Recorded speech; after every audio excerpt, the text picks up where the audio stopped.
HawthornFanTV out here at a cold Waverley Park, here with the main man from Fox Sports and Fox Footy, Tommy Morris. Tommy, what do we make of that? Hey Rod, it's great to be on the show. Well, Tom Mitchell was the main storyline, wasn't he? He had eight kicks, 12 handballs, thereabouts, so 20-odd touches in 3 quarters. He played for the dark team in the first half and then the orange team in the third quarter, and that actually confuses us a bit because he swapped over, wore number 45, but he was really good, I thought, with his left foot. And John Patton, 3 first-half goals, really impressive. Couple of strong marks, Presented well, which is all important. Big hands. He's going to be a good pickup. 594 days since he did his ACL last time. Sorry, since his last AFL game. About 591 days since he did his ACL.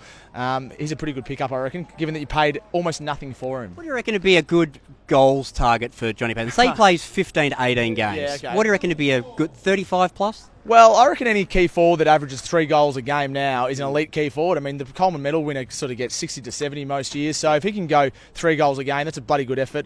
Tom Lynch last year played every game. I think he kicked about 60. Yeah. If he can kick more than 50, that's a great effort. I think the most important thing for John Patton is just to present well. Yeah. As you said, big hands, take some marks. I think I'd even take, if he played 20 games, 40 goals in a strong team, I think that would be a good year. Lewis, Patton, O'Brien and Gunston when he comes back. Yeah. How are we going to work that? Well, I think Patton has to play. I think Gunston plays because he's obviously probably a bit further afield as well. He's not as much of a key forward. I don't know the other guys. Lewis didn't do a lot tonight, I thought. I don't know what he didn't thought. play?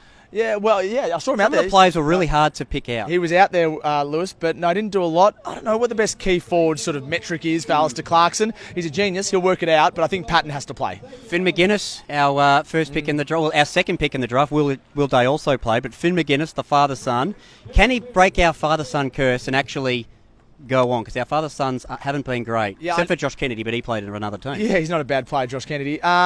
Will Day, actually, very skinny, but not a bad little mover, actually. Yeah. I like the way he moved in traffic. I've got to say about Finn McGuinness, I think he's a good player. I think he'll be fine. And if you're going to be at a club as a young player, probably Hawthorn's the one you want to be at. So I think he'll be fine. He's a good player. Maybe not this year or next year, but I think down the track he's going to be a star.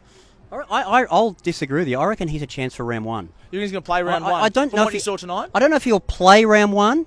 But it wouldn't surprise me if he did, but I think he'll definitely play some games this season. Looking ahead to the season ahead, yes. What's your predictions for Hawthorn looking ahead? I think that the hardest team to predict, the Hawks, because they've got a genius coach, as we all know. They've got some star power, as we all know. But they sort of the players 12 to 20, you don't really know what you're going to get. I think they'll play finals. I think the Hawks don't spend 2 years out of finals too often for a reason.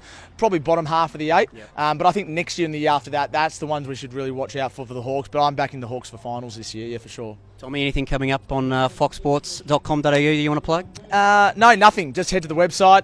Make sure you read all the articles you can, and follow A-Rod because he's a superstar. Thank you, Tommy. Thank you, mate.